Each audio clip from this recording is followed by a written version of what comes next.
It is time to talk GLP-1s. Wegovy, Ozempic, Zepbound, they are everywhere, from social media to your doctor's office to your group chats. These meds can be powerful tools for weight and metabolic health, but let's be real and be clear, they're not a magic wand. There's real risks, real side effects, and there's science you need to know before you jump in. GLP-1s are everywhere, and if you're curious about GLP-1s, I totally get it. They are the conversation right now, but there's so much hype, it's hard to know what's what.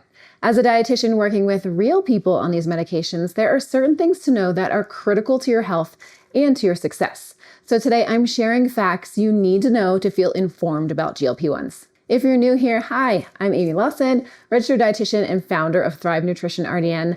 I recently sat on a GLP-1 panel discussion at the Colorado Springs Health and Fitness Expo.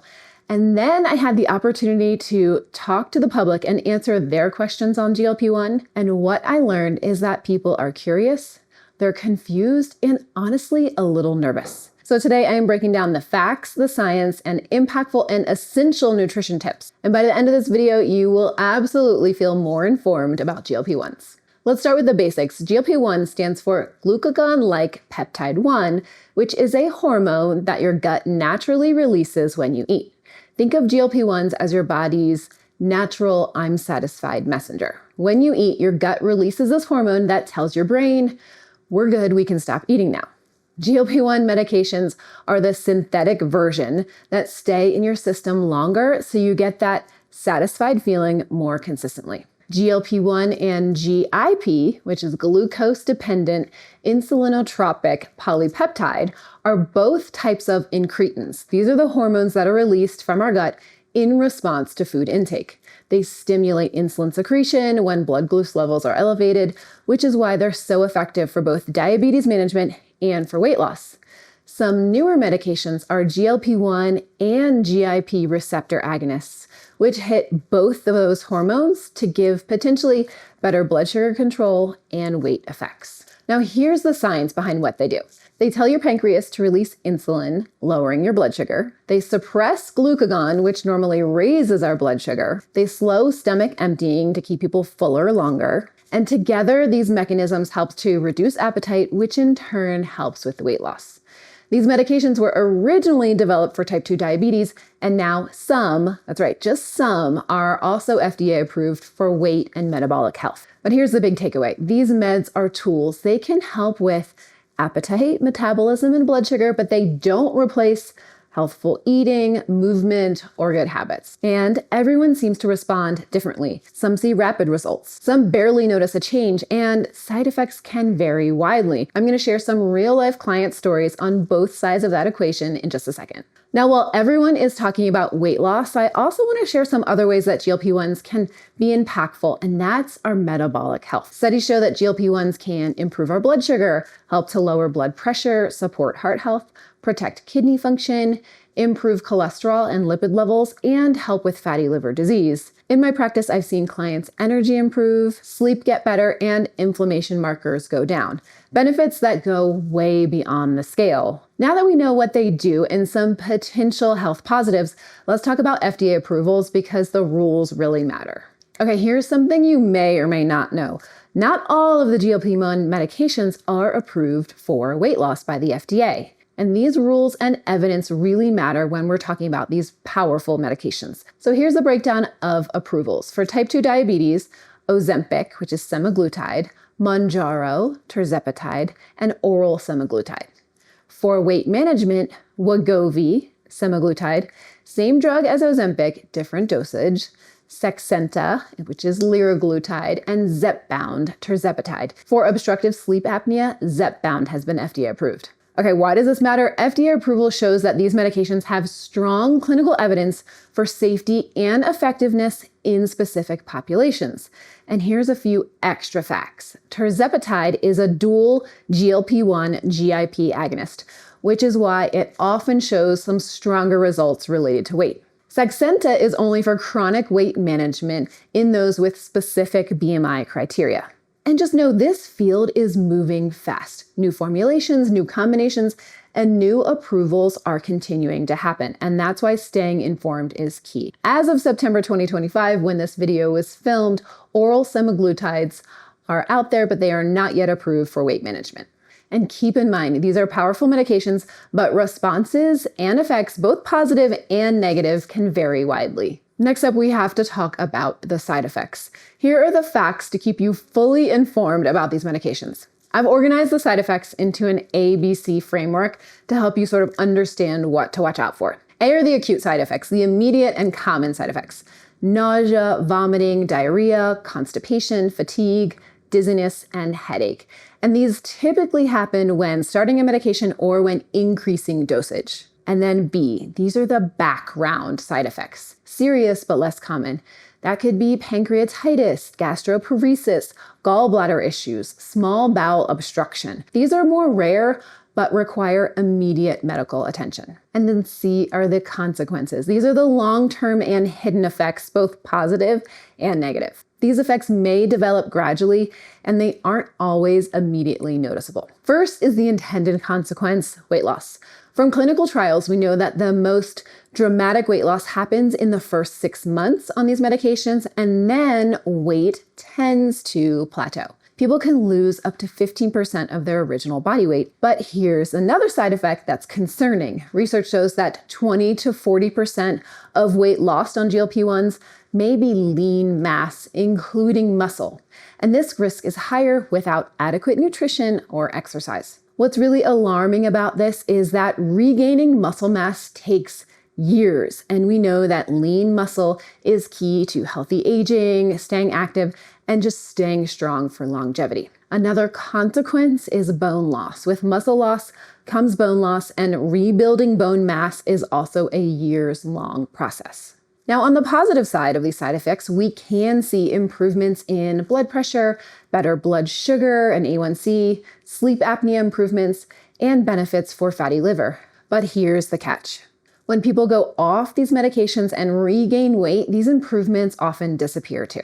The biggest takeaway is that everyone is different. I have some clients who were on semaglutide for months with zero nausea or vomiting, but also hardly any weight loss. And then I have others who've experienced some of the severe side effects like pancreatitis or gastroparesis, which, while they're rare, can be really serious. And then here's a story for you. I have a few clients who share that their food noise completely disappears while on the GLP-1. They aren't thinking about food all day. It's not constantly running through their brain. And that mental relief alone for them has been life-changing. So just like those examples I shared, individual experiences vary so much, which is why monitoring side effects, energy, and nutrition is essential. Because everyone's body responds differently to these meds, you can't just wing it and hope for the best. You need a solid game plan for tracking what is happening. First off, get a baseline. Have your labs run before you start the medication. I'm talking about a complete metabolic panel, a lipid panel, A1C, liver function test, thyroid panel. This gives you and your doctor a clear picture to monitor progress, potential improvements, and changes. And some other labs you could add on could include CRP, which is a marker of inflammation, and also vitamin levels. This is key. Look at your B12, your vitamin D, your folate, which again is a helpful picture to paint before, during, and after you stop the medication. Another helpful tool to use before, during, and after is a DEXA scan. This will tell you your lean mass, your visceral fat, your bone density, and so much more. This is the top way to monitor the muscle and bone changes we talked about earlier. But if you can't find a DEXA scan or can't get one through your insurance, there are some other options. You can use an in-body machine. Lots of gyms and healthcare systems have these available, and they can give you a nice breakdown of your lean mass, your fat mass, and that visceral fat. It is less precise than the DEXA, but it still gives you valuable information. Or there are some fancy at-home scales that give this information as well. Certainly much less accurate than a DEXA or an InBody, but it could be a helpful monitoring tool for you. Other things to monitor include not only your physical health, but your mental health as well. And finding a professional to support you in your mental health can be so beneficial as you're on these medications. And then another essential component is lifestyle and nutrition. This is non-negotiable if you want to protect your muscle, your bones, and your overall health while you're on a GLP-1. Okay, now for my favorite part. I am a dietitian after all. Let's talk nutrition, because what you eat really matters, especially on a GLP-1. Let me start with a story to help illustrate just how important nutrition really is on these medications. I had a wonderful client who had lost 50 pounds in the first 7 months on a GLP-1, and she was thrilled with her weight loss. But then her hair started falling out, her nails stopped growing, and she found herself constantly exhausted. So she came to me for help with nutrition because she knew this was not good. And after digging into her case, we discovered that she was surviving on just 500 calories a day for months. Her reduced appetite from the medication had her eating well below her basal metabolic rate, and in turn, her health really started to suffer. On top of that, her muscle mass declined and she lost bone density. So what did we do? We worked together to gradually increase her protein and her fiber intake. We spaced out small meals and snacks throughout the day to help her have steady energy and increased and added strength training into her routine. And the result was that her energy improved pretty quickly and her nails started growing and she started to see that muscle mass going back up. And that's the kind of long-term approach that protects metabolism. This story perfectly illustrates why nutrition strategy is everything on these medications. Protein preserves the muscle. Fiber keeps you full, supports digestion, supports bowel movements, and even eases some of the GI side effects. Now here's something that goes hand in hand with proper nutrition. Strength training. This is not optional. We want to preserve our muscle mass.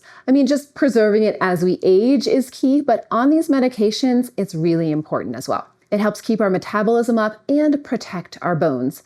Now, this could mean hitting the gym and the weight room. It could mean utilizing resistance bands or kettlebells, or starting with body weight exercises, some air squats at home, and then progressing from there. So here are the non-negotiables for a GLP-1 lifestyle. Protein, 1.2 to 1.5 grams of protein per kilogram of body weight per day, spread across your meals and snacks. And then fiber, 25 grams of fiber daily. And we want to start titrating that up slowly. And that's from fruits, veggies, and whole grains. And hydration. This becomes especially tricky with reduced appetite, but staying hydrated can help with nausea and other side effects. And then that strength training, body weight exercise or bands, weights a few times a week. The formula is protein plus fiber at every meal. Space meals out for steady energy. Track your intake until it becomes habit. Seek out a professional like a dietitian to help you, and protect your metabolism, save your muscle, and set yourself up for long-term success, not just fast weight loss. And if you want my best nutrition strategies, including those for GLP-1s, I share evidence-based nutrition tips, meal plans, and recipes in my email newsletters. The link's down in the description to join thousands who are getting practical guidance delivered to your inbox. Now, to fully understand whether GLP-1 is right for you, let's get real about the risk versus reward equation, because you need both sides to make an informed decision. Here's the rewards. 15 to 20% weight loss over 18 months, improved blood sugar, lower blood pressure, better heart health, sleep apnea improvements. For some people, this is genuinely life-changing. Then the risks, the side effects we discussed, potential nutrient deficiencies, muscle and bone loss, slowed metabolism, and then the price tag, sometimes $1,000 per month without insurance. Oh, and not to mention, weight regain is very common, as in 3/4 of people who take the medication regain all their weight back. So here's a scenario I see all too often. Someone takes a GLP-1 for about 18 months and loses 15% of their weight, which can be life-changing, but they don't make any other changes. They don't focus on that protein, fiber, or strength training. 20% or more of their weight loss is muscle, so their metabolism slows down. Their BMR goes down.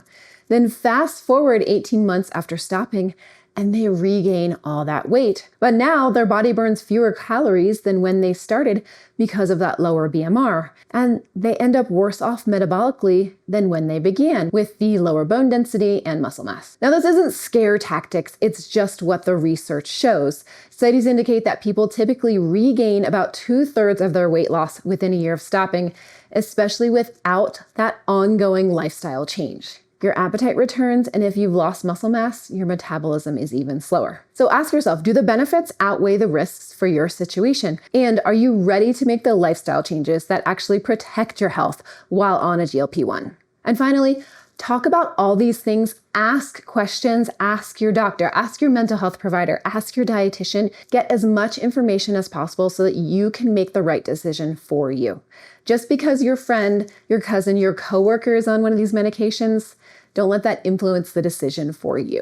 All right, I know you probably have questions running through your head right now, so let me tackle the big ones that I hear all the time. And if I haven't hit your question in this video, drop it to me in the comments and I will absolutely answer you. Here are the top 3 questions I hear. Number 1, will I gain weight back if I stop? Often yes, which is why building sustainable habits while on the GLP-1 is crucial. The medication is a tool to help you learn new eating patterns, but those patterns need to become second nature. Number 2, how long will it take to see results? Another great question. Most people see appetite changes within 1 to 2 weeks, but significant weight loss typically shows up around 4 to 6 weeks. And remember, this isn't a sprint. Sustainable results take time. Number 3, should I try a GLP-1? That is between you and your healthcare provider. These are prescription medications with real risks and benefits. They're not right for everyone, and they work best when they are combined with lifestyle changes and professional support. Here's what actually creates lasting results: treating a GLP-1 as a tool to help you build sustainable habits. Long-term success isn't about restriction. It's about creating a lifestyle you can maintain. And that means consistent strength training, balanced meals with adequate protein, fiber, hydration, getting quality sleep, and stress management. The clients I see succeed use the medication as almost a bridge. While their appetite is reduced, they learn proper portion sizes, establish regular meal patterns, work on titrating up that protein and the fiber, and they build in strength training habits. They use this window to create a foundation that's going to be lifelong, whether they stay on the medication or transition off. And this is how you protect your investment and your health. Overall, everyone responds differently to these medications, so personalization is everything. Whether you're curious, considering, or already on a GLP-1, make sure that you have proper nutrition support, strength training, and a healthcare team that you really trust. And that's why I created my nutrition counseling programs, to help people hit their goals, protect their muscle mass, optimize their nutrition, and build habits that actually stick and last for life. You can find more info on my programs down in the description. Remember to focus on real food, real facts, and real balance, and your future self will thank you. If you want more practical tips on avoiding common weight loss mistakes, I've got you. Check the video on your screen right now, and I will see you over there. Until then, eat well, be well, thrive.